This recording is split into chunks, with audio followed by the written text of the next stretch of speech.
नमस्कार, देवभूमि के दंगल में आपका स्वागत है। मैं हूं आपके साथ शैलेंद्र चौहान और आज हम बात करेंगे तीसरी लहर पर सियासी कहर।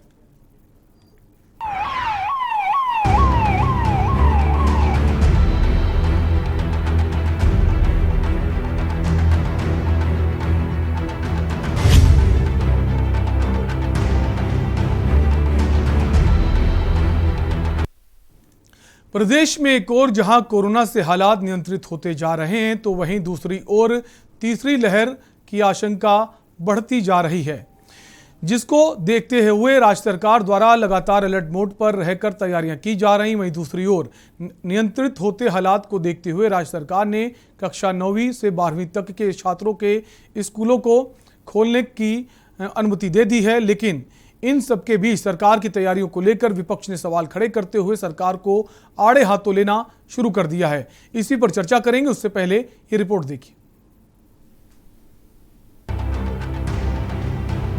मेगा वैक्सीनेशन शुरू किया है। आज पहले दिन पूरे दिन भर के अंदर 1.5 लाख लोगों को वैक्सीन लगाई जाएगी और हमारा लक्ष्य है कि अगले दिसंबर तक सारे के सारे जो है प्रदेश के अंदर पूर्ण रूप से लोगों को पहली डोज लग जाए, पूरी तरह से वैक्सीनेशन हो जाए।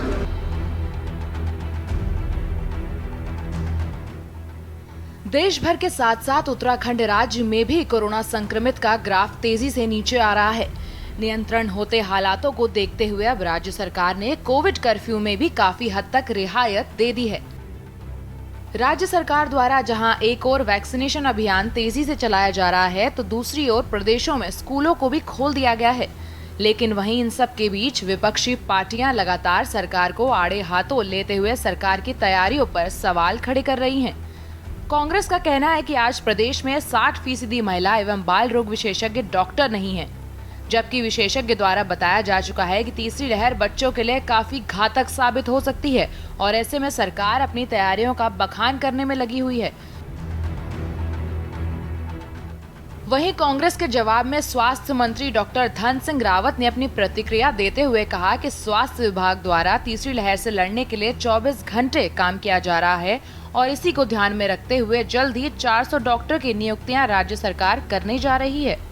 और ये सरकार अपनी डुगडुगी पीट रही है कि हमने तमाम डॉक्टर्स का इंतजाम कर दिया, उनको पहाड़ चढ़ा दिया और तमाम आंकड़े, झूठे आंकड़े ये पेश कर रहे हैं। कुछ दिन पहले हमारे द्वारा खुलासा किया गया था कि स्वास्थ्य संबंधी उपकरण खुले आसमान के नीचे भरी बरसात में सड़ने और गलने के लिए छोड़ दिए गए हैं, जिसमें ऑक्सीजन कॉन्सेंट्रेटर्स हैं, इंजेक्शन सिरिंज हैं, उसमें दवाइयाँ हैं, उसमें करोड़ों की लागत के फ्रिज हैं। तो आप सोच सकते हैं कि सरकार तीसरी लहर को लेकर कितनी गंभीर है। तीसरी लहर के लिए 24 घंटे अभी काम कर रहे हैं। जहाँ तक बाल रोग विशेषज्ञों का हुआ, तो सर्जन तो वही आ पाएंगे जिनके एमडी का रखा होगा, लेकिन हम अभी लगभग 400 डॉक्टरों की नियुक्तियाँ करने जा रहे हैं। जल्दी उसका विज्ञापन भी आ रहा है और बिना विज्ञापन के भी हम जो है, अगर कोई भी डॉक्टर हैं तो NHM के माध्यम से डॉक्टरों की भी नियुक्तियाँ कर रहे हैं।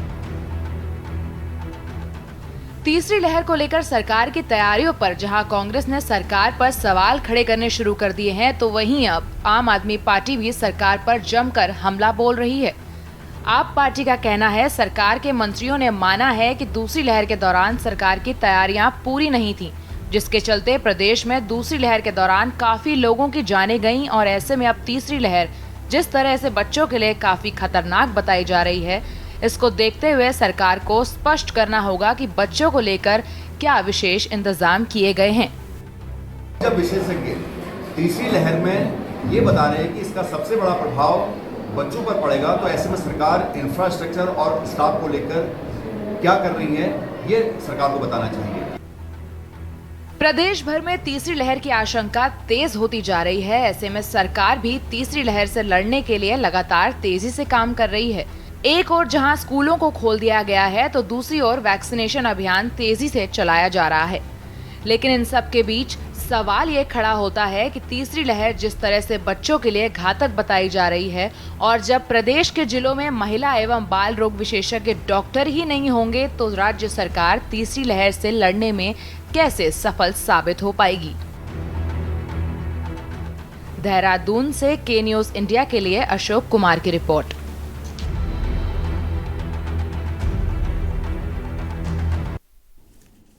तो जहां एक और तीसरी लहर की आशंका बनी हुई है, वहीं स्कूल खोलने का फरमान जारी कर दिया गया है। अब देखने वाली बात होगी कि स्कूल में बच्चों को जो चीज़ें ज़रूरत हैं, कोविड प्रोटोकॉल जो है उसकी व्यवस्था सरकार कितनी कर पाती है, और सबसे खास बात जो डॉक्टर्स हैं बच्चों के, उनकी संख्या इस वक्त कितनी है, इसी पर हम चर्चा करेंगे। हमारे साथ कुछ मेहमान हैं, सबसे पहले आपका उनसे तारुफ करा देते हैं।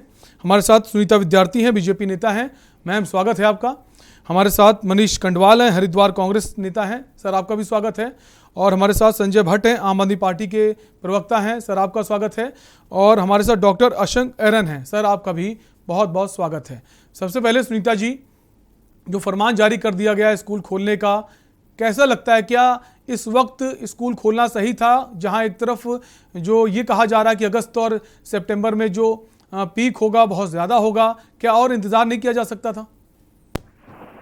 जी बिल्कुल, देखिए बच्चों के जो स्कूल खुले हैं उत्तराखंड में, वो बहुत ही सोच विचार कर, बहुत ही विश्लेषण के बाद खोले गए हैं, और बड़े बच्चों के स्कूल पहले खोले गए हैं, क्योंकि कोरोना संक्रमण और जैसे कि हमें आने वाली तीसरी लहर का भी पूरा यहाँ पे ध्यान रखना है। तो यहाँ पे फॉर द ट्रायल के लिए ही ये स्कूल खोले गए हैं। अगर कहीं पे भी किसी भी प्रकार की कोई कोताही स्कूलों की तरफ से बरती जाती है, या कहीं पे भी संक्रमण का कुछ भी अंदेशा होता है, या तीसरी लहर उत्तराखंड में प्रवेश करती है, या कहीं पे हमें उसके प्रमाण मिलते हैं, तो तुरंत स्कूलों को बंद करने के भी इसमें शिक्षा मंत्री जी ने आग्रह किया है कि हम लोग स्कूलों को जो है बंद भी कर सकते हैं। लेकिन अभी आप देख रहे हैं कि बच्चों का जिस प्रकार से पढ़ाई का नुकसान हो रहा है, और लगातार आप बच्चों की जो एक मैं कहूंगी कि घर में रहने से और ऑनलाइन स्टडी लेने के बाद जो एजुकेशन पे उनके फर्क पड़ रहा है, जो उनकी गैजेट डिपेंडेंसी बढ़ रही है, और उससे कई प्रकार की बच्चों की जो मानसिक हेल्थ है। मैं यहाँ पे बताना चाहती हूँ कि हम लोग रोज डिबेट करते हैं, और जो मेंटल हेल्थ बच्चों का जिस प्रकार से स्तर डगमगाया है, वो बहुत ही बड़ी चिंतनीय एक हमारे लिए समस्या बनी हुई थी। तो इन सब चीजों का ध्यान रखते हुए हम लोगों ने, हमारी सरकार ने ये डिसीजन लिया है कि पहले बड़े बच्चों के ठीक है। लेकिन सुनीता जी, सवाल ठीक है, आप सभी को रोकना चाहेंगे। इसी बीच एक बड़ी खबर लखीमपुर खीरी से आ रही है। सीबीआई इंस्पेक्टर के नेतृत्व में पहुंची है टीम। खाद्यान्न घोटाले में शामिल लोगों में हड़कंप मच गया है। आरोपियों की गिरफ्तारी को लेकर लखीमपुर पहुंची सीबीआई। सीबीआई की लिस्ट में जिले के 5 आरोपियों के नाम हैं। सीबीआई की लिस्ट में जिले के 5 आरोपियों के नाम हैं। खाद्यान्न घोटाले का यह मामला है। सपा शासनकाल में 2004 में हुआ था खाद्यान्न घोटाला। तत्कालीन डीएम सहित 5 एसडीएम पर भी एफआईआर है। सैकड़ों लोगों के खिलाफ भी घोटाले में एफआईआर दर्ज की गई थी। तो लखीमपुर खीरी से बड़ी खबर, केंद्रीय गृह राज्य मंत्री के भाई के घर पर रेड पड़ी है। केंद्रीय गृह राज्य मंत्री के भाई के घर पर सीबीआई का छापा। 2004 में यूपी में हुए खाद्यान्न घोटाले में बड़ी कार्रवाई की गई है। बड़ी खबर लखीमपुर खीरी से, खाद्यान्न घोटाले में शामिल अजय मिश्रा के भाई। सीबीआई इंस्पेक्टर के नेतृत्व में यह टीम पहुंची है। तो खाद्यान्न घोटाले में शामिल लोगों में हड़कंप मच गया है। केंद्रीय गृह राज्य मंत्री के भाई के घर पर सीबीआई ने छापेमारी की है। 2004 में यूपी में खाद्यान्न घोटाले में कार्रवाई हुई थी। केंद्रीय गृह राज्य मंत्री के भाई के घर पर रेड पड़ी है सीबीआई की। कोई नहीं, ये सब क्या खाद्यान्न घोटाले से जुड़ा मामला।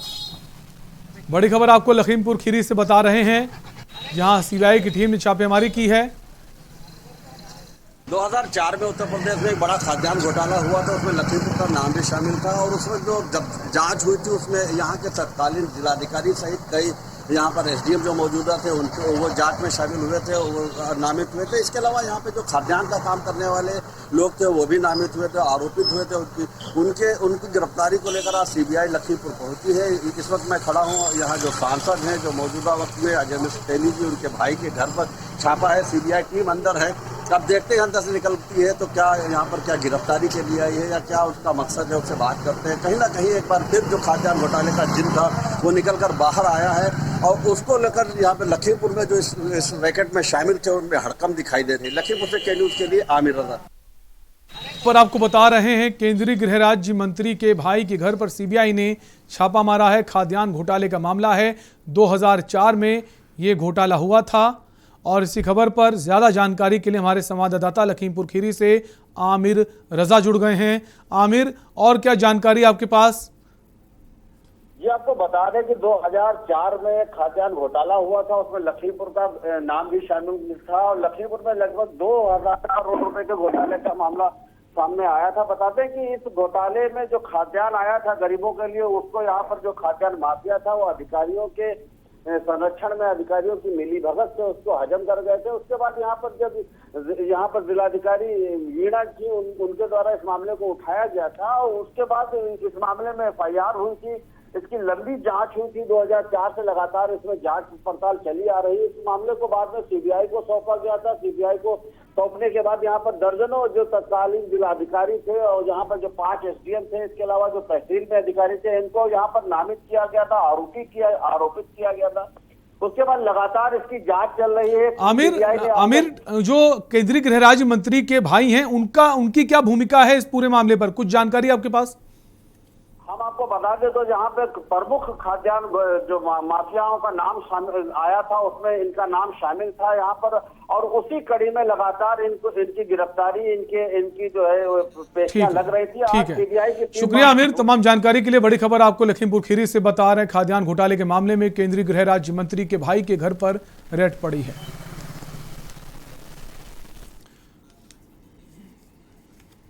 तो हम बात कर रहे थे देवभूमि दंगल में, जहां पर स्कूल खोलने का फरमान जारी कर दिया गया, जिसको लेकर सियासत तेज हो गई। विपक्षी पार्टियां आरोप लगा रही कि यह वक्त सही नहीं है। एक ब्रेक का वक्त है, ब्रेक के बाद इसी पर चर्चा हम करेंगे।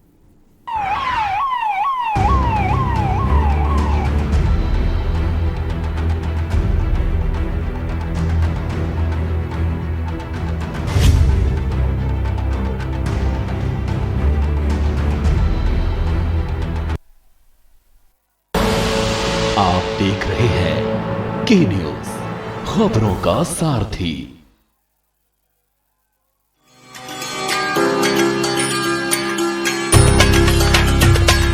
उत्तराखंड सरकार ने कोरोना संक्रमण एवं अन्य बीमारियों में अपने माता पिता या संरक्षक को खो चुके बच्चों की देखभाल, उनके पुनर्वास और चल अचल संपत्ति की सुरक्षा के लिए अपना हाथ आगे बढ़ाया है और वात्सल्य योजना का ऐलान किया है, ताकि लाचारी में न गुजरे इनका एक भी पल और संवारा जा सके आने वाला कल। मुख्यमंत्री वात्सल्य योजना में शामिल बच्चों का भविष्य सुरक्षित बनाने के लिए राज्य सरकार ने सभी जरूरी प्रावधान किए हैं। वात्सल्य योजना के अंतर्गत उत्तराखंड में 1 मार्च 2020 से 31 मार्च 2022 तक की अवधि में माता पिता की कोरोना अथवा किसी अन्य बीमारी से मृत्यु हो जाने पर बच्चों को इस योजना के अंतर्गत सहायता प्रदान की जाएगी। वो बच्चे भी लाभार्थी होंगे जिनके माता पिता की मृत्यु पहले हो चुकी है और अब उनके संरक्षक की भी मृत्यु हो गई है। वात्सल्य योजना में चयनित हर बच्चे को 21 वर्ष की आयु पूर्ण होने तक 3000 रुपए की आर्थिक सहायता हर महीने मिलेगी। ऐसे बच्चे को सरकारी नौकरी में भी 5% का क्षैतिज आरक्षण मिलेगा और साथ ही बच्चों की रुचि के मुताबिक उनके कौशल विकास पर भी ध्यान दिया जाएगा। कोरोना के मुश्किल समय ने जिन बच्चों की आंखों में आंसू भर दिए, उनके चेहरों पर वात्सल्य योजना मुस्कुराहट लाएगी। अधिक जानकारी के लिए विजिट करें www.wecd.uk.gov.in। कॉल करें 7579-215264 पर। कोरोना में जो बच्चे हुए अनाथ, उत्तराखंड सरकार थामेगी उनका हाथ। आप देख रहे हैं के न्यूज, खबरों का सारथी।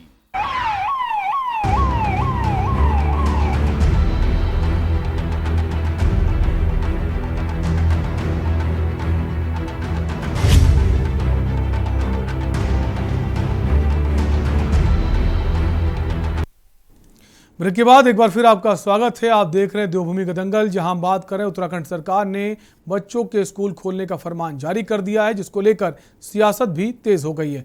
वापस हम चर्चा को आगे बढ़ाएंगे। मनीष कंडवाल हमारे साथ हैं, कांग्रेस नेता हैं। मनीष जी, ब्रेक से पहले सुनीता जी ने जैसे कहा कि एक प्रयोग किया गया है, प्रयोग ये किया गया अगर स्कूल खोल दिएगा, अगर स्थिति कुछ गंभीर होती है तो वापस स्कूलों को बंद कर दिया जाएगा, क्या कहेंगे? मनीष जी, क्या आपको हमारी आवाज आ रही है? शायद मनीष जी तक हमारी आवाज नहीं पहुंच पा रही है। वापस हम संजय जी के पास आएंगे। संजय भट्ट हैं, आम आदमी पार्टी के कार्यकर्ता हमारे साथ, प्रवक्ता हैं। संजय जी, क्या आपको हमारी आवाज आ रही है? जी आ रही। संजय जी, जो अभी ब्रेक से पहले सुनीता जी ने कहा कि सरकार ने एक प्रयोग किया है, अगर प्रयोग सफल नहीं होता है तो यथावत जैसी स्थिति पहले थी स्कूल बंद कर दिए जाएंगे।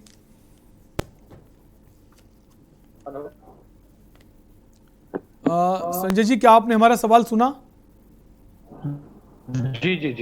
देखिए, जो प्रयोग की बात कर रहे हैं भारतीय जनता पार्टी वाले की प्रयोग किया है, वो उनका सोच और सरकार की सोच हो सकती है, लेकिन ये भी बात कहीं ना कहीं सही है कि स्कूल खोलने भी जरूरी थे और लेकिन उसमें स्कूल खोलने से पहले सब कुछ देखना भी जरूरी था कि कहीं बच्चों के साथ कुछ दिक्कत तो नहीं होगी। स्कूलों में जो सैनिटाइज वगैरह के जो कोरोना की गाइडलाइंस है उनके पालन होना चाहिए। सभी टीचरों को सबसे पहले 100% 100% कोविड टीके दोनों लग जाने चाहिए, उसके बाद ही उनको स्कूल में बुलाना चाहिए। साथ ही साथ स्कूल में जो सोशल डिस्टेंसिंग है उसे भी मेंटेन करना चाहिए। अब सरकार है, आपने देखा होगा कि अभी कुछ दिनों से टीकाकरण ही बंद था, टीकाकरण केंद्रों पे टीका ही नहीं था, वहां ताले लटके हुए थे। क्यों? क्योंकि आज उत्तराखंड सरकार को टीके इकट्ठे करके एक साथ 1.5 लाख टीके लगा के दिखाना था कि देखिए हमने एक दिन में 1.5 लाख लगाए। लेकिन बात यह है कि आपने एक दिन में 1.5 लाख लगाए और जो पिछले कई दिनों से बंद किए हुए थे टीके, उसका क्या? किस प्रकार की सरकार चल रही है जो दिखावे के लिए काम कर रही है? इंजेक्शन में, टीके में भी दिखावा। ये सोचनीय प्रश्न है, विचारणीय प्रश्न है। सरकार को इस और ध्यान देना चाहिए कि कोविड के टीके लगाने में दिखावा करने से नहीं होगा, रोजाना टीके लगने चाहिए। अब आप ये सोचिए कि एक साथ आप 1.5 लाख लोगों को बुला रहे हैं तो वहां सोशल डिस्टेंसिंग का भी दिक्कत आएगी। लेकिन अगर वही जो 3-4 दिन से बंद थे टीकाकरण केंद्र, अगर वो खुले होते तो वहां कम लोग धीरे धीरे आते रहते और उनको लगातार टीके लगते रहते। लेकिन सरकार को एक दिखावा करना है, एक खबर बनानी है, सुर्खियां बनानी है कि हमने 1.5 लाख टीके एक दिन में लगा लिए, इसलिए इन्होंने कई दिनों से टीकाकरण बंद किया हुआ था। जी, हालांकि संजय जी, कोशिश सरकार कर रही है कि वैक्सीनेशन की संख्या को बढ़ाया जाए, लेकिन वैक्सीन की उपलब्धता जो है वो भी इतनी ज़्यादा भी नहीं है। इसको लेकर सरकार गंभीर भी है और आज एक वैक्सीन जो है उसकी भी सहमति बन गई है जॉनसन कंपनी की, वो भी अब भारत में उपलब्ध हो जाएगी। सरकार प्रयास कर रही है, हालांकि प्रयास कितने फलीभूत हो रहे हैं, कितने सफल हो रहे हैं, वो एक अलग विषय है। हाँ, हमारे साथ डॉक्टर अशंक अरन भी हैं। हाँ, अशंक अरन भी है हमारे साथ। डॉक्टर अशंक, क्या देखते हैं जो फैसला लिया गया है स्कूलों को खोलने का, सही है या फिर अभी इंतजार करना चाहिए था? देखिए, मैं इसमें ये कहूंगा कि हमें ना बहुत बैलेंस्ड अप्रोच इसमें लेनी चाहिए और पहले हमें तथ्यों को जांचना चाहिए कुछ भी इस बारे में बोलने से पहले। जो ये बोला गया है कि तीसरी वेव में बच्चे ज्यादा इफेक्ट होंगे बड़ों के कंपैरिजन में, उसके पीछे जो रीजन दिया गया है वो ये दिया गया है कि जब पहली वेव हुई थी तो उसमें क्योंकि सबसे ज्यादा जो लोग, किसी को भी वैक्सीन नहीं लगा था, तो जो लोग बूढ़े थे, जो 45 साल से ऊपर और जिनको डिजीजेस थे, उनको ऑब्वियसली ज्यादा होगी। अब उनको वैक्सीन लग गया था, इसलिए सेकंड वेव में 45 साल से नीचे के लोगों को भी ज्यादा इफेक्ट हुआ। अब ये तीसरी वेव में ये सोचा गया है कि क्योंकि अब सबको तब तक वैक्सीन लग जाएगा 45 साल से नीचे, इसलिए बच्चे ज्यादा इफेक्ट होंगे। लेकिन इस चीज में सत्य नहीं है, क्योंकि अगर आप देखें ध्यान से तो पहली वेव और दूसरी वेव में भी बच्चे वैक्सीनेटेड नहीं थे, तो उनको फिर कोरोना हुआ या नहीं हुआ, कोरोना उनको हुआ, लेकिन उनको कोरोना ने कभी भी बहुत ज्यादा दिक्कत नहीं की। बहुत ही कम आप कह लीजिए बच्चे ऐसे थे कि जिनको, अगर सभी बच्चे इन्फेक्ट हुए हैं तो उनमें से 100 बच्चों में से कोई एक बच्चे को प्रॉब्लम आई और उसको भी कोई इतना सीरियस डिजीज नहीं हुआ कि उसको हॉस्पिटल में एडमिशन की जरूरत पड़ी हो या उसकी मॉर्टेलिटी हुई हो। जैसा आपने देखा होगा आंकड़ों में 0.1 से भी कम परसेंट बच्चों की, अगर आप देखें 0.01 से भी कम परसेंट बच्चों की मॉर्टेलिटी हुई। तो इसके पीछे आप रीजन समझने की कोशिश करें। इसके पीछे रीजन ये है कि जिस तरह कोरोना हमारी बॉडी में घुसता है, उसको घुसने के लिए रिसेप्टर्स, जिसको मेडिकल लैंग्वेज में बोलते हैं, और अगर हम बोले दरवाजे, जो दरवाजे घुसने के लिए चाहिए सेल्स में, वो बच्चों में होते ही नहीं है, डेवलप ही नहीं होते हैं एक पर्टिकुलर एज से कम के बच्चों में। तो ये कारण है कि उनके शरीर में कोरोना बहुत मुश्किल से घुस पाता है, और जब कोरोना घुसता है तो उसके बाद वो इम्यूनिटी दे देता है, इतना कम क्वांटिटी में घुसता है और डिजीज नहीं कर पाता। तो तीसरी वेव के आते आते या तो कोई ऐसा म्यूटेशन तगड़ा हो जाए कोरोना वायरस में कि वो इतना चेंज अपने आप को कर ले कि अब जो है वो शरीर में बच्चों के सेल्स में घुस सके, या तो ये चीज हो सकती है। ऐसा होना बहुत ही अनलाइकली है अब तक दुनिया में। कुल मिलाकर डॉक्टर अशंक, हम ये कह सकते हैं कि अभी पहले से आशंका जाहिर कर लेना, पहले से अनुमान लगा लेना कि तीसरी लहर बच्चों को इन्फेक्ट करेगी, ये ऐसा नहीं है। ये किसी को भी इन्फेक्ट कर सकती है। अगर म्यूटेशन चेंज होता है तो और भी मामला खतरनाक हो सकता है। जी, स्टेट ने एक टास्क फोर्स बनाया है इसके लिए, बच्चों के लिए। उसमें गवर्नमेंट और प्राइवेट डॉक्टर्स दोनों को इन्वॉल्व किया है। मैं उस स्टेट टास्क फोर्स का भी मेंबर हूँ। ऐसा नहीं है कि सरकार कुछ तैयारियां नहीं कर रही है, सरकार ने बहुत अच्छी तैयारियां की हैं। हालांकि इसकी उम्मीद बहुत कम है कि थर्ड वेव में बच्चों को ज्यादा इन्फेक्ट होंगे, लेकिन टास्क फोर्स में भी उन्होंने बहुत तैयारियां करके रखी हैं, बहुत डॉक्टर्स इसके लिए ट्रेन किए हैं। ना सिर्फ पीडियाट्रिशियंस ने बहुत सारे नॉर्मल डॉक्टर्स जो पीडियाट्रिशियन नहीं है उनको ट्रेन किया है इस चीज के लिए कि बाय चांस अगर थर्ड वेव आती भी है बच्चों में तो हम उसको कैसे टैकल करें। और जहां तक स्कूल खोलने की बात है, उस पर मेरा कमेंट ये है कि अगर आप देखें पिछले 2 साल में, तो आप खाली कोरोना के पॉइंट ऑफ व्यू से मत देखिए। स्कूल बंद होने के बाद एज अ पीडियाट्रिशियन मैंने अपने हॉस्पिटल में इतने बच्चों को देखा है जो कि स्पीच डिले के साथ आए हैं, जो बच्चे जो हैं 3 साल के करीब। बिल्कुल, तो ये नहीं कह सकते फैसला गलत भी है। हम वापस मनीष जी के पास आएंगे। हाँ मनीष जी, क्या आपको हमारी आवाज आ रही है? बिल्कुल आ रही है। मनीष जी, जो फैसला लिया है सरकार ने स्कूल खोलने का, कितना सही मानते हो? कांग्रेस पार्टी तो विरोध कर रही है कि ये गलत है, हमारे पास डॉक्टर्स नहीं हैं और कोविड प्रोटोकॉल जो है उसका जो नियम को वो पूरा कराना है वो भी नहीं करा सकते हैं। देखिए, निश्चित रूप से हमारी पहली प्राथमिकता जो है वो जान है। जान है तो जहान है। हमारे प्रदेश के अलावा और प्रदेशों में भी स्कूल खोले गए हैं, जिसमें छत्तीसगढ़ हो गया, गुजरात हो गया, मध्य प्रदेश हो गया। वहां पे सब पे लगातार, जैसे छत्तीसगढ़ में ही है, वहां पे 161 मामले आ गए। गुजरात में 3 मामले बच्चों में आ गए हैं। पंजाब में नहीं खोला अभी। मध्य प्रदेश में भी मामले आने शुरू हो गए। तो ये निश्चित रूप से कहीं ना कहीं एकदम जो स्कूल जिससे खुलेंगे, बच्चों में अगर ये आता है तो बच्चों के जो माँ बाप है, घर में बूढ़े दादा दादी हैं, उनको भी इन्फेक्शन होने का खतरा है। तो मेरा और हमारी पार्टी का ये मानना है कि आप अगर इसे खोलना चाहते हैं तो बिल्कुल प्रॉपर तरीके से खोलिए। जो एसओपीज हैं वो बिल्कुल प्रॉपर तरीके से पालन करी जानी चाहिए। परंतु क्योंकि हमारे आदरणीय प्रधानमंत्री जी पहली वेव के बाद ही कह चुके थे कि हमने कोरोना को हरा दिया, तो निश्चित रूप से उसी ट्रैक रिकॉर्ड, जो पुराना ट्रैक रिकॉर्ड है, उसे देखते हुए बिल्कुल ये साफ स्पष्ट अंदेशा है कि हमारी तैयारियां बिल्कुल शून्य की तरफ नहीं होंगी। हमारी पार्टी के प्रवक्ता गरिमा जी ने परसों या तरसों दिखाया है कि कैसे कोरोना से लड़ने का जो सामान है वो खुले आसमान के नीचे पड़ा हुआ है। तो ये तैयारियां दिखाने के लिए सिंबॉलिक रूप से बिल्कुल स्पष्ट है कि सरकार कितनी गंभीर है इन तैयारियों को लेकर।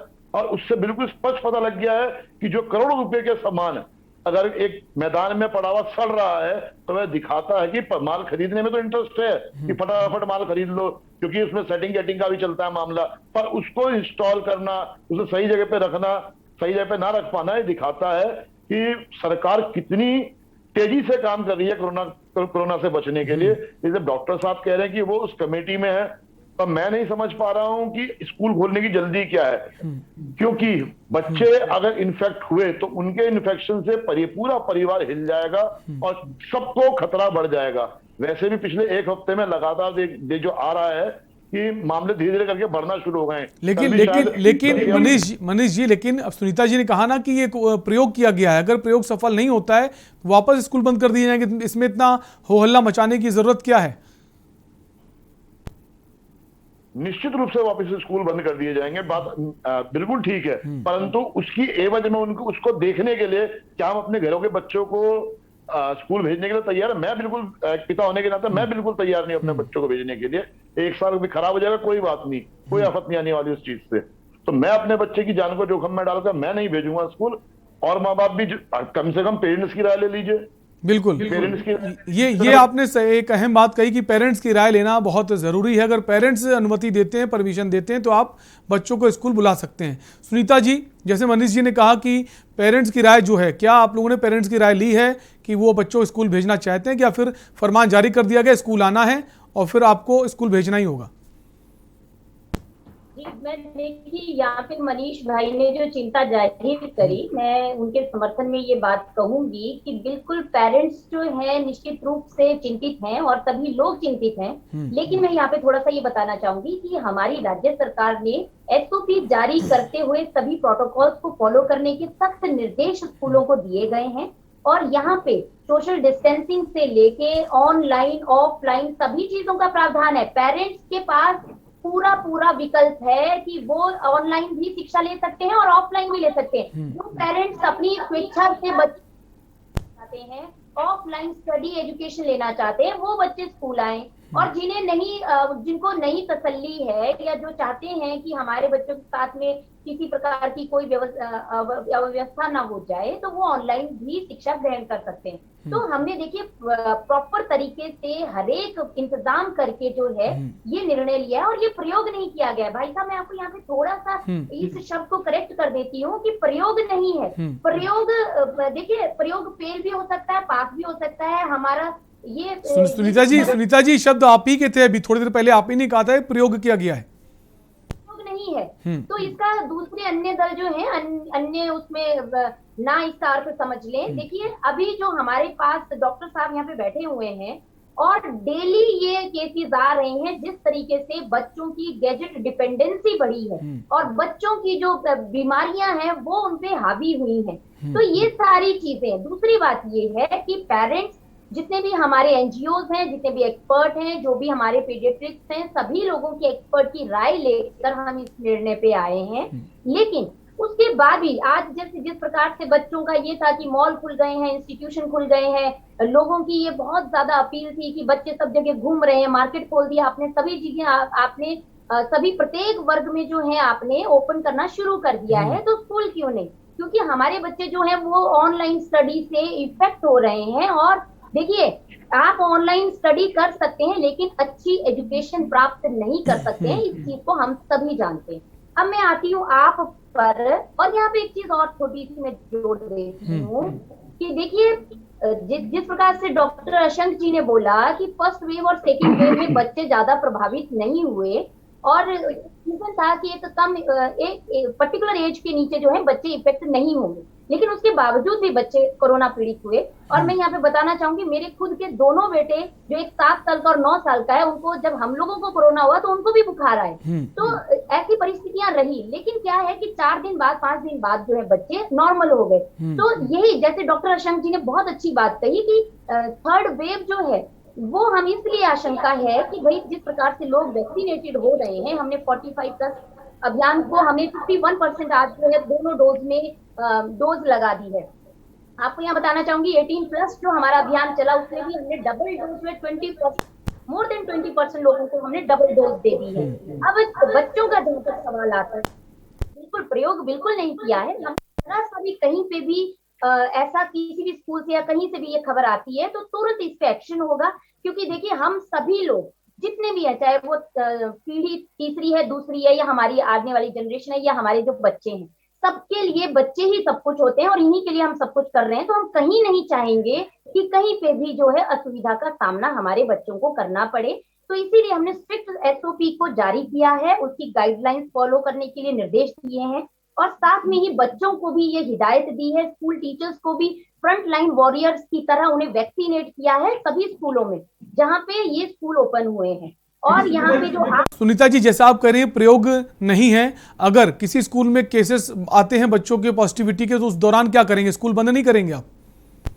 नहीं, बिल्कुल करेंगे। मैं यही बात कह रही हूँ कि देखिए ऐसा है, बड़े बच्चों के 9th के बाद बच्चे समझदार होते हैं। छोटे बच्चों का ये रहता है कि एक दूसरे का नैपकिन उठा लिया, लंच शेयर कर लिया, एक दूसरे की सीट पे चले गए। तो छोटे बच्चे बहुत अबोध होते हैं, उन्हें इतनी जानकारी नहीं होती। लेकिन 9th जो मैं समझती हूँ कि 12 साल के अमूमन ऊपर ही बच्चे होते हैं, वो समझदार बच्चे हैं, उन्हें सोशल डिस्टेंसिंग का पता है। आज वो घर से बाहर निकल रहे हैं, वॉक कर रहे हैं, सभी जगह जा रहे हैं, तो वो निश्चित रूप से इन सभी सावधानियों का ध्यान रख के, और स्कूल वाले भी, सबसे पहले स्कूल और पेरेंट्स हैं। मैंने यहाँ पे मनीष भाई को ये बताना चाहती हूँ कि ऑनलाइन ऑफलाइन जैसे पहले से शिक्षा चल रही थी, दोनों का प्रावधान है। अब पेरेंट्स चाहते हैं कि हमारे बच्चे घर में बैठ के शिक्षा लें, तो वो वाला विकल्प चुन सकते हैं। जिन बच्चों को ये है कि हम ऑफलाइन जाके स्टडी लेंगे, तो वो लोग वहां जा सकते हैं। इस तरीके से हमने चरणबद्ध तरीके से ये निर्णय लिया है, और आने वाले समय में आप देखिएगा। ठीक है मनीष जी, सुनीता जी ने कहा कि जो आप कह रहे थे पेरेंट्स से परमिशन लेनी चाहिए, उन्होंने साफ कर दिया कि ऑफलाइन ऑनलाइन दोनों ही ऑप्शन है आपके पास, दोनों विकल्प मौजूद हैं। अगर आप बच्चों को भेजना चाहते हैं तो भेजिए, अगर नहीं भेजना चाहते तो ऑनलाइन क्लासेस दे सकते हैं, कोई दबाव या प्रेशर नहीं बनाया गया। सरकार तो बातें बहुत बड़ी बड़ी करती है। अगर क्योंकि मैं हरिद्वार का रहने वाला हूं, तो एक छोटा सा एसओपी के बारे में जानकारी दे दूं क्या हो रहा है। आप इस सावन का महीना चल रहा है, कांवड़ यात्रा पे बैन है। आप अपने रिपोर्टर्स को बोलिए, यहाँ पे देखेंगे कि कांवड़ जो लेने, गंगा जल जो लेने आते हैं, वो लोग आ रहे हैं कि नहीं आ रहे हैं। इसलिए एसओपी जारी कर देना, उसके बाद बोलना कि एकदम। मनीष भाई एक बात बताइए मुझे, जब तो आप 5 मिनट तक बोली, मैंने आपको। सुनीता जी जब ये बात अपनी पूरी कर लें, उसके बाद आपसे भी जवाब ले लेंगे। एक एक करके बोलिए प्लीज। आपको तकलीफ नहीं होती है? रोज शुक्रवार को जब हजारों लोग इकट्ठे होते हैं, तब आप एक शब्द नहीं मुंह से निकालते। किस मुंह से बोलते हैं आप अपनी हिंदू आस्था के ऊपर? सुनीता जी जब वो अपनी बात पूरी कर ले, उसके बाद जवाब आपसे ले लेंगे ना। मनीष जी अपनी बात पूरी कीजिए। किसका तुष्टिकरण चल रहा है ये? इनको म्यूट कर दीजिए। अगर यही बोलती रहेंगी तो फायदा क्या है? सुनीता जी बाकी लोग भी हमारी चर्चा में जुड़े हुए हैं, सबको मौका मिलना चाहिए ना, कि अकेले आप ही बोलती रहेंगी। अगर आप वो कोई बात कह रहे हैं, अगर वो गलत कह रहे हैं, उसके बाद आपको मौका मिलेगा, उसको सुधार दीजिएगा।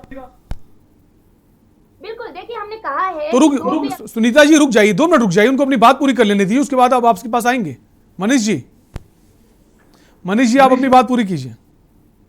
भारतीय जनता पार्टी के जो लोग हैं ना, इनको जैसे ही मौका मिलता है अपने आप को दिखाने का कि मैं सबसे बड़ा हिंदू हूं, तो ये कूदने लगते हैं एकदम। इनके पांव के नीचे ना स्प्रिंग लग जाते हैं। हाई जंप, अगर इस मुद्दे पर अगर हाई जंप होना शुरू हो जाए ना, तो भारतीय जनता पार्टी को गोल्ड, सिल्वर और ब्रॉन्ज तीनों मेडल मिलेंगे।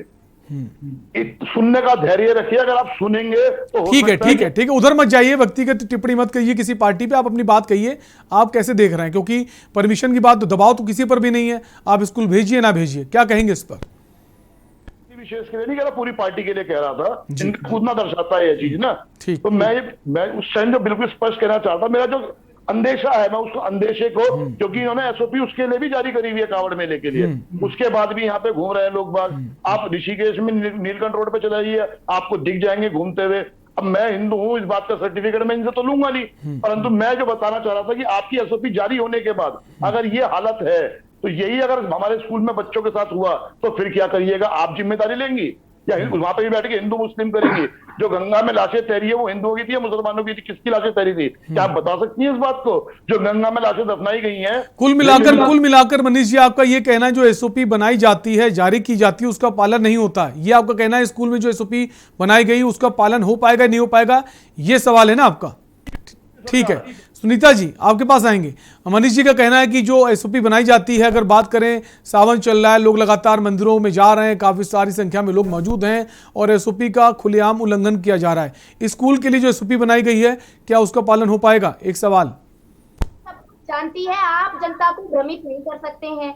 अब बारी आती है कि लोग नहीं मान रहे हैं, तो लोगों को हम लोग सजा देने का भी प्रावधान है, चालान काटने का भी प्रावधान है। उसके बाद अवेयरनेस फैलाई जा रही है। अब देखिए, जनता को सहयोग करना चाहिए, आप लोगों को सहयोग करना चाहिए, और इस चीज से हमें पूरे राज्य को छुटकारा देना है। क्योंकि देखिए भाई, 22 के चुनाव में आपने भी आना है, हमने भी आना है, तो जनता रहेगी तब तो जीतेंगे ना आप लोग या हम लोग। तो हम यहाँ पे ये बताना चाहते हैं, जो मानसिकता आपकी है, आप तो आने वाले 20 साल तक नहीं जीत सकते, क्योंकि आप सिर्फ यहाँ पे भी आप अटेंटिव नहीं बैठे हैं, अभी भी आपका कुछ ना कुछ और दिमाग कहीं है और प्रेजेंटेशन कहीं है। तो मैं यहाँ पे बताना चाहती हूँ कि सुनीता, मेरा देश जो है ना जेवलिन थ्रो में, मेरा देश जेवलिन थ्रो में एक गोल्ड मेडल हासिल कर सकता है। मैं उसको लगातार टीवी पे देख रहा हूँ। आपकी हाई जंप को सुनते हुए ना, आपकी हाई जंप को सुनते हुए, आपकी हाई जंप को लगातार सुन भी रहा हूँ। अब मेरा देश जेवलिन थ्रो में मेरा देश जैवलिन थ्रो में गोल्ड जीत सकता है, मैं उसे देख रहा हूँ, लगातार उसे देख रहा हूँ कि मेरा देश जैवलिन थ्रो में गोल्ड ले सकता है। आप और आपके जो फेंकू बाबा है ना, वो केवल ठीक है सुनीता जी, मनीष जी आपको भी रोकना चाहूंगा। संजय जी हमारे साथ हैं। संजय जी, जो एक बड़ा सवाल यह कि आप नियम तो जारी कर देते हैं, एसओपी बना देते हैं, लेकिन उसका पालन नहीं होता, और उसके बाद अगर पालन नहीं होता है उसके बाद तो आप कार्रवाई की बात कर रहे हैं कि चालान काटने की कार्रवाई करेंगे, लेकिन जो बच्चे स्कूल गए अगर वहां उस नियम का, एसओपी का पालन नहीं होता, कि बच्चों का भी चालान काटा जाएगा? देखिए, पहली बात तो ये है जो सुनीता जी भी कह रही हैं और मनीष भाई भी कह रहे हैं, मैं उस संदर्भ में थोड़ा सा बताना चाहूंगा आपको कि देहरादून में जब जिला शिक्षा अधिकारी ने छापे मारे तो 3 स्कूल के, सरकारी स्कूलों के प्रिंसिपल गायब थे, और एक स्कूल जो प्राइवेट था उसमें उन्होंने बच्चे को ऑनलाइन क्लास से हटा दिया। 4 नोटिस जारी हुए। तो ये सोचिए कि धरातल पे क्या हो रहा है। और सरकार एसओपी जारी करती है, ठीक है, बच्चों के भले के लिए जारी करी, हम नहीं कह रहे कि बुरे के लिए जारी करी, स्कूल खोले बच्चों के भले के लिए खोले, लेकिन सरकार को निगरानी भी रखनी चाहिए कि भैया ये नहीं हो कि लोग, जैसे जनता में आज हम बात करते हैं तो जनता का जानते क्या कहना है। जनता का ये कहना है कि जैसे पहली कोरोना की वेव आई थी, लहर आई थी, तो उसके बाद स्कूल खोले गए थे फीस जमा करने के लिए। अब ये दूसरी लहर के बाद, तीसरी लहर से पहले जो स्कूल खोले गए हैं, ये ताकि फीस प्राइवेट स्कूलों तक पहुंच जाए, जमा हो जाए, इसके लिए स्कूल खोले गए, ऐसा जनता का कहना है। मैं नहीं कह रहा हूं, जो लोगों ने मुझसे कहा मैं उस बात को बोल रहा हूं। तो कहीं ना कहीं इनके ऊपर शक जाना जायज भी है, क्योंकि इन्होंने कह तो दिया कि भाई ऑनलाइन भी पढ़ाई हो सकती है, ऑफलाइन भी पढ़ाई हो सकती है, लेकिन बच्चों को ऑनलाइन पढ़ाई से जब प्राइवेट स्कूल हटा रहे हैं तो उसकी जिम्मेदारी किसकी है? क्या जो जनता के अंदर शक है और जनता जो कह रही है, मतलब सब तो नहीं कह रहे लेकिन बहुत से लोग कह रहे हैं, तो क्या ये सिर्फ स्कूल में फीस जमा करने के लिए ही क्या स्कूल खोले गए हैं? लेकिन संजय जी, सुनीता जी का ये कहना है ना कि पेरेंट्स को पूरा अधिकार है कि वो स्कूल भेजें ना भेजें, ऑनलाइन पढ़ाई तो जारी, ऑनलाइन पढ़ाई बंद कहाँ की गई है? वही तो कह रहा हूं कि भाई ऑनलाइन क्लास से बच्चों को हटाया जा रहा है, इसमें नोटिस भी जा चुका है, जिला शिक्षा अधिकारी ने नोटिस भी दिया है स्कूल को, बच्चे को ऑनलाइन क्लास से हटाने के लिए देहरादून में ही। वही तो मैं आपको बता रहा हूं कि ऑनलाइन क्लास से हटाया जा रहा है ताकि बच्चा फिजिकली स्कूल पहुंचे। ठीक है, जवाब ले लेते हैं।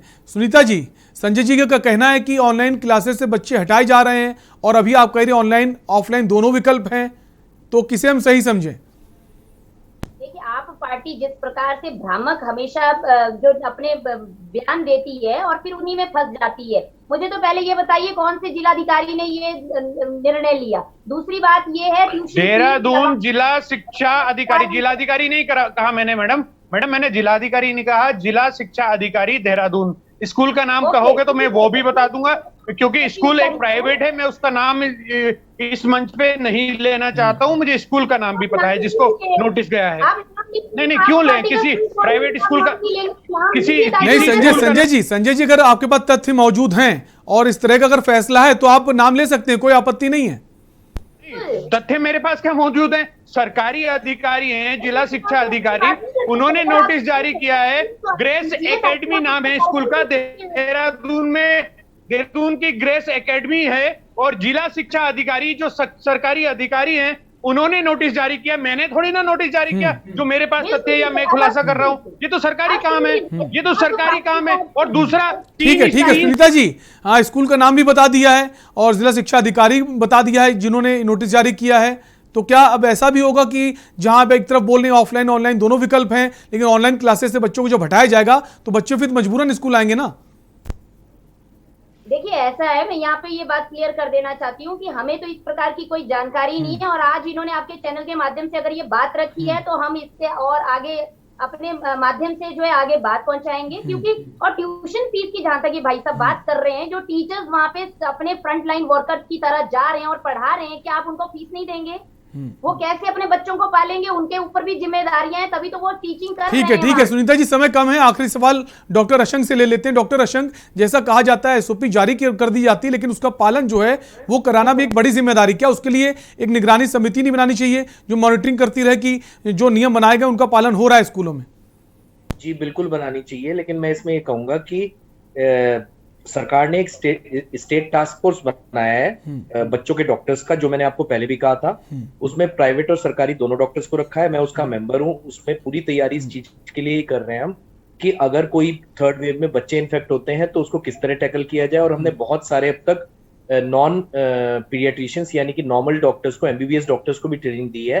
और ना सिर्फ देहरादून में बल्कि दूर दूर तक पहाड़ों में हर जगह टीम्स ने ट्रेनिंग दी है। बाकी एसओपी को कैसे पालन किया जाए ये तो सरकार के ऊपर है। और बिल्कुल इस बारे में बाकी सारे जो कह रहे हैं लोग बिल्कुल सही कह रहे हैं। अगर एसओपी का ठीक से पालन नहीं होगा, बिल्कुल, अगर एसओपी का ठीक से पालन नहीं होगा जरूर उसके नतीजे गंभीर हो सकते हैं, चिंता का विषय बन सकता है। फिलहाल आप सभी मेहमानों का बहुत बहुत शुक्रिया इस चर्चा में शामिल होने के लिए। हम चर्चा कर रहे थे कि उत्तराखंड सरकार ने स्कूल खोलने का फरमान जारी कर दिया गया है। तमाम सारी विपक्षी पार्टियां इसके खिलाफ है। उनका कहना है कि ऐसे समय में ये फरमान नहीं जारी करना चाहिए था। फिलहाल इस चर्चा में इतना ही। बाकी खबरों के लिए देखते रहिए के न्यूज़ इंडिया। नमस्कार।